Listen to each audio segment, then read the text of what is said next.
Today we're going to unclog a bathroom sink that is slow flowing. As you can see here, it flows fairly well, but then it starts to fill up, load up after a little use. And that's because the kids use toothpaste and things like that, and it just starts to accumulate in it.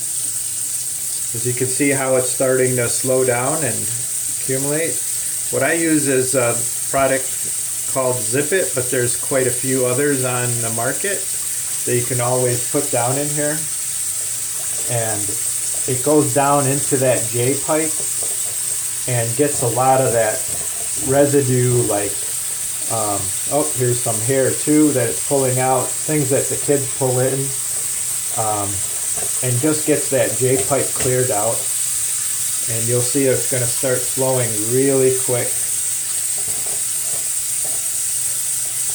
Yep, see that? It just cleared it all up.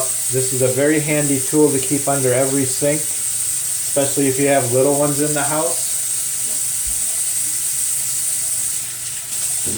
And everything cleans away and drains really quick. Alright, thanks for watching. Just be handy.